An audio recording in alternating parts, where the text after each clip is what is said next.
दोस्तों, घर में शहनाइयों की हल्की हल्की आवाज और ढोलक की थपकियां सुनाई दे रही थी और श्वेता मोहित शादी के जोड़े में दरवाजे के पास खड़े थे।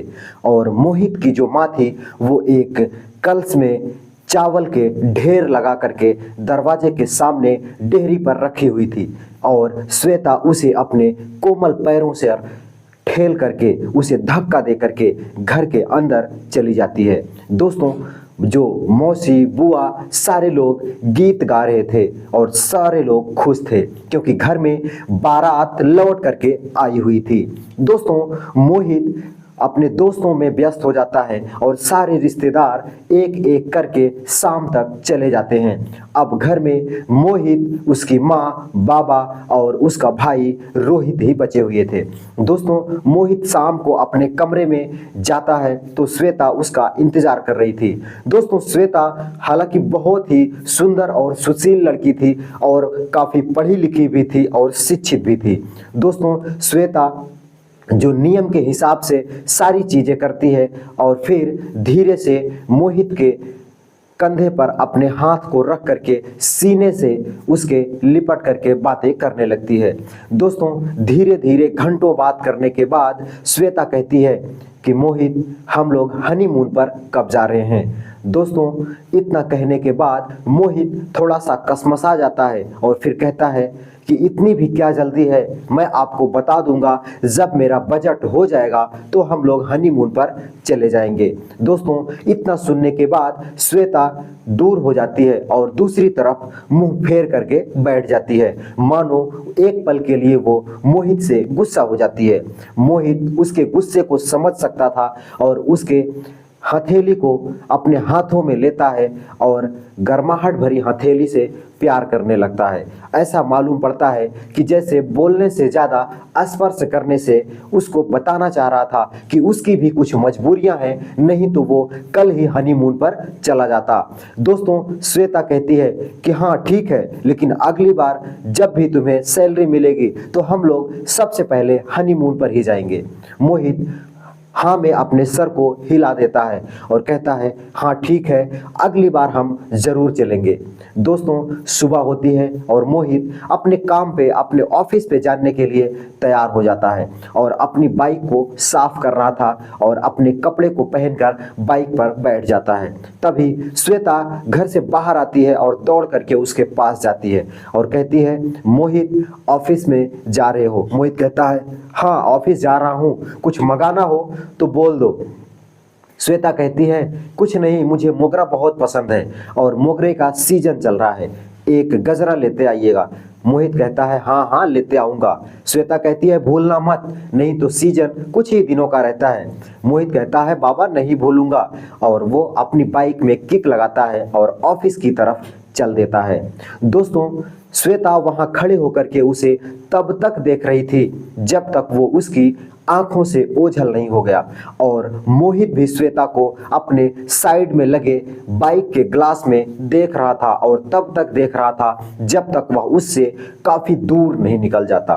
दोस्तों, मोहित ऑफिस में आज फटाफट अपने सारे कामों को खत्म करके 10 से 15 मिनट पहले ही बाहर आ जाता है और अपनी बाइक में किक लगाता है और घर की तरफ चल देता है, क्योंकि उसे रास्ते में बाबा के फल, माँ की दवाएं और श्वेता के लिए गजरा जो लेना था। दोस्तों, वो फटाफट फूल की दुकान पे जाता है और मोगरे का एक गजरा लेता है और फल की दुकान से बाबा के लिए कुछ फल लेता है और एक स्टोर पर अपनी बाइक को खड़ी करके माँ के लिए उनकी दवाओं को लेता है और फटाफट सारी चीज़ों को लेने के बाद घर पर आ जाता है। दोस्तों, घर का दरवाज़ा खुला था और आंगन में माँ, बाबा, श्वेता और उसका छोटा भाई रोहित, ये चारों लोग बैठ करके आपस में बातें कर रहे थे और रोहित लैपटॉप में वो सारी तस्वीरें दिखा रहा था जो श्वेता अपने पैरों पर रख करके चला रही थी और सारे रिश्तेदारों से शादी में आई हुई सारी फोटो श्वेता को दिखा करके एक दूसरे से परिचय करा रहा था।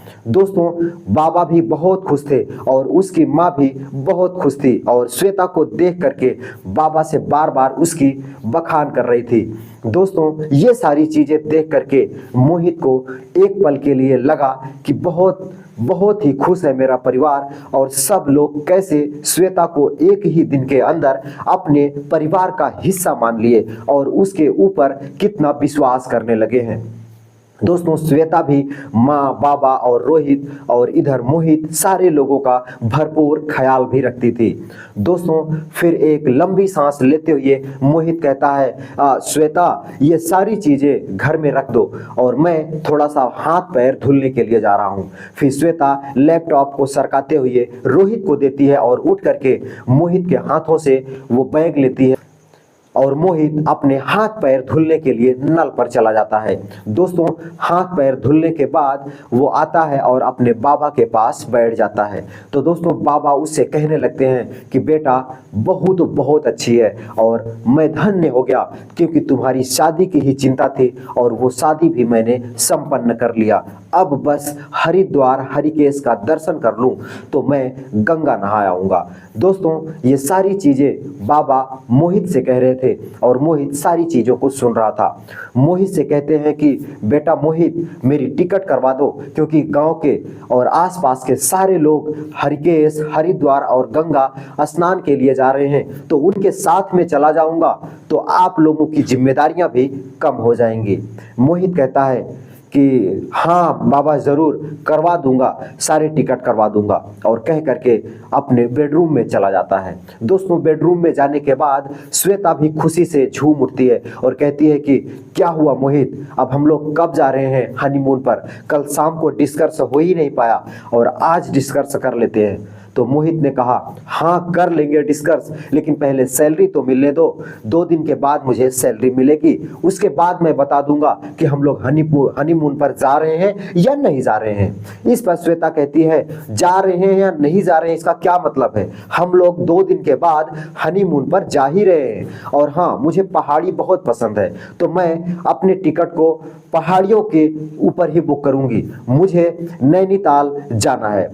मोहित कहता है हाँ हाँ ठीक है नैनीताल चले जाना, क्योंकि मोहित के दिमाग में माता पिता और श्वेता दोनों की जो जिम्मेदारियां थी वो घूम रही थी। अगर इधर श्वेता को हनीमून पर ना लेकर जाए तो श्वेता नाराज और उधर माँ बाबा को अगर हनीमून पर ना ले जाए तो उधर माँ बाबा के जो अरमानों के ऊपर पानी फिर जाएगा, क्योंकि उसके अरमानों का जो इकलौता वारिस था वो मोहित ही था, क्योंकि मोहित अब पैसे भी कमा रहा था और बाबा और माँ की सारी जिम्मेदारियों को निभाने वाला भी था।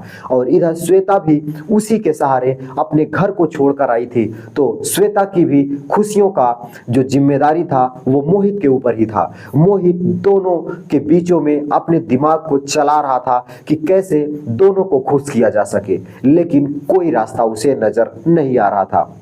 दोस्तों वो दिन भी बीत जाता है जो 2 दिन बचा हुआ था और फिर एक दिन जो सैलरी वाला दिन था, सारे ऑफिस के लोगों के मोबाइल पे सारे ऑफिस वाले लोगों के अकाउंट में उनकी सैलरी चली जाती है और मोहित के मोबाइल पे भी एक मैसेज आता है कि तुम्हारा जो बैलेंस है वो आ चुका है। मोहित मोबाइल के इनबॉक्स को खोलता है तो देखता है कि उसके सारे पैसे उसके अकाउंट में आ चुके हैं।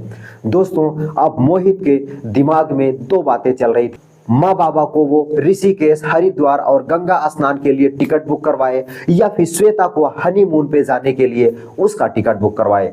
दोस्तों काफी देर उसके दिमाग में लड़ाई चलती रही और फिर अंत में उसने निर्णय किया कि माँ बाबा को अगले साल भेज दूंगा, क्योंकि श्वेता भी बोल रही थी कि उसे हनीमून पर जाना है और हनीमून अगर जल्दी हो जाता है तो ज़्यादा अच्छा होता है।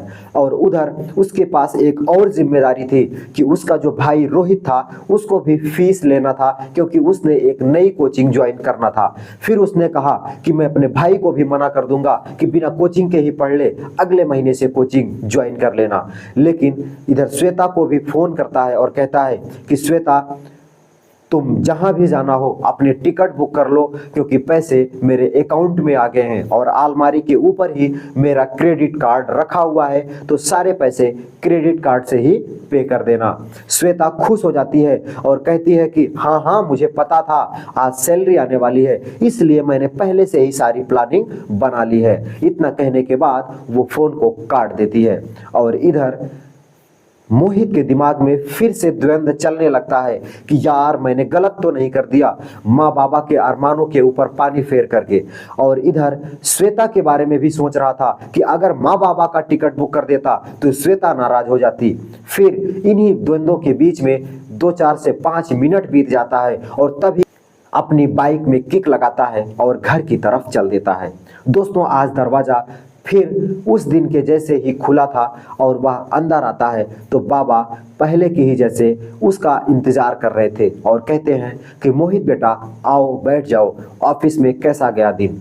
वो कहता है ठीक है बाबा, सब कुछ सही गया, क्योंकि वो सोच रहा था कि बाबा नाराज होंगे। और उधर माँ भी कह रही थी कि बेटा आज थोड़ी सी बारिश हो रही है, मैंने पकौड़ों का व्यवस्था किया है, पकौड़ों का प्रोग्राम किया है, बस कुछ ही देर में गर्मा गर्म पकौड़े तल करके ला रही हूँ, तब तक तू अपने हाथ पैर को धुल ले।